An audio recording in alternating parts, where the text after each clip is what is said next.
Hai guys, kembali lagi ke YouTube aku, Garisa Cipta Nugraheni.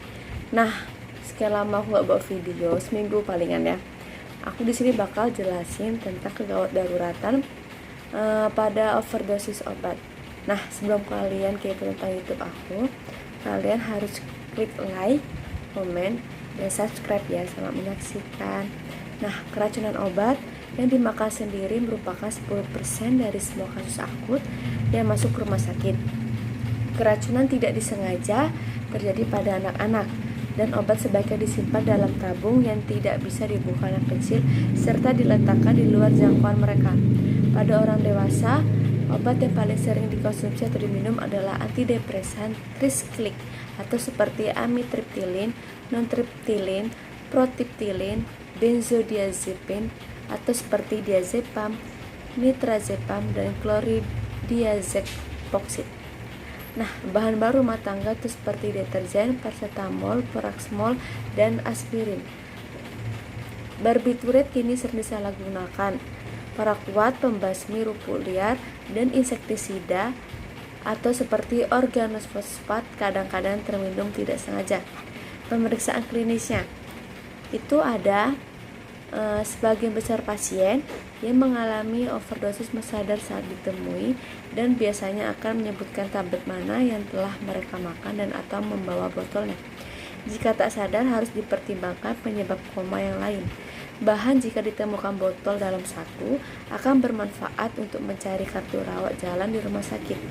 Keluarga atau teman mungkin mengetahui apakah saat ini pasien sedang dalam keadaan pengobatan.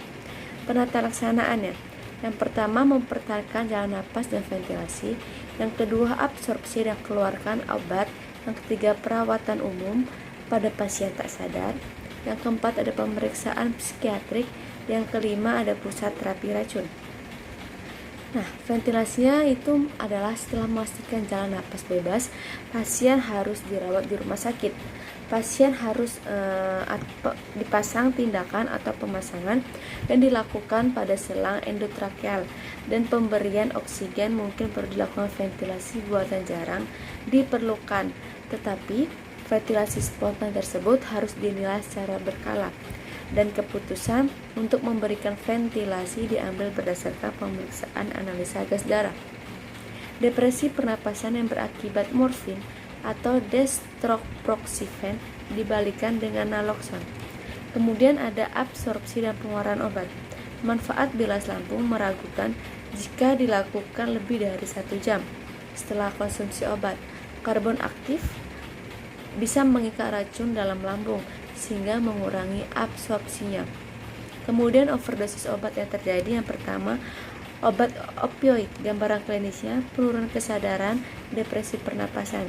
Catatannya mungkin perlu RJP. Yang kedua, kokain. Gambaran klinisnya: bingung, agresi, halusinasi, kejang. Catatannya: sedasi, diazepam, bloker untuk aritmia, RJP. Yang ketiga, crack. Gambaran klinisnya: positif cedera ternal pada saluran nafas.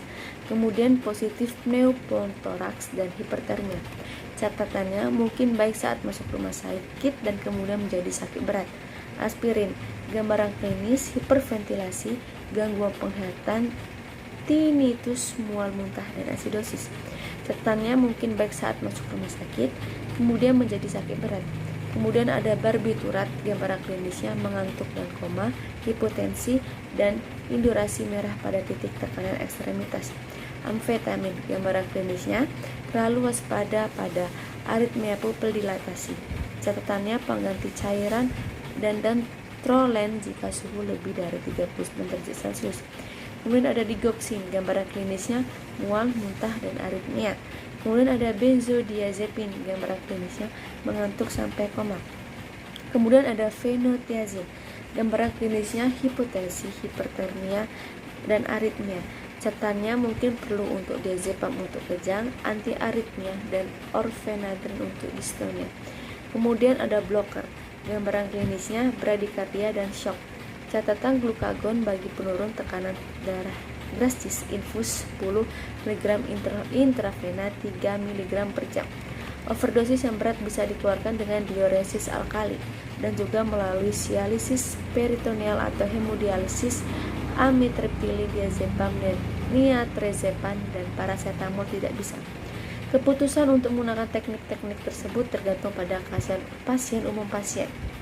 Kemudian pada overdosis paracetamol, penggunaan oral atau N-acetilcysteine intravena ditentukan oleh kadar awal darah dan saat setelah mengkonsumsi obat menggunakan tablet dan standar yang tersedia sebagai referensi. Sebagian besar pasien berusia muda akan mempertahankan fungsi ginjal baik pada tekanan sistolik 80 mg dan kadang-kadang lebih rendah.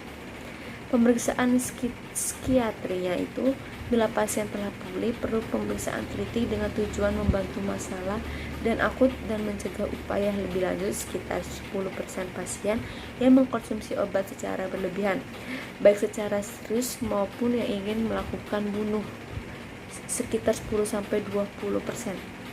Nah, hal-hal berikut yang harus ditanyakan kepada pasien. Yang pertama, depresi bunuh diri dan upaya selanjutnya. Kemudian kepribadian yang tidak stabil dengan riwayat banyak berganti-ganti pekerjaan dan hubungan personal yang berbeda. Kemudian tanda-tanda kepribadian skizofrenik dan pikiran skizofrenik. Kemudian ada riwayat depresi, skizofrenia, dan penyalahgunaan alkohol dalam keluarga dan riwayat sosial, khususnya jika tinggal sendiri. Catatannya, baik keracunan aspirin maupun hipoglikemia menyebabkan berkeringat. Kemudian kedua, baik keracunan aspirin dan ketoasidosis diabetik menyebabkan bingung, hiperventilasi, dan glikoseria. Nah, kemudian ada sebagai besar pasien overdosis obat jarang memerlukan pengobatan lebih dan terapi suportif aktif. Pusat pelayanan kesehatan khusus itu jika ragu atau racun yang terletak tidak umum, pusat pelayanan kesehatan khusus keracunan dapat memberikan saran dan menyimpan database sentral. Baiklah, itu saja yang dapat saya sampaikan. Sekian dan terima kasih.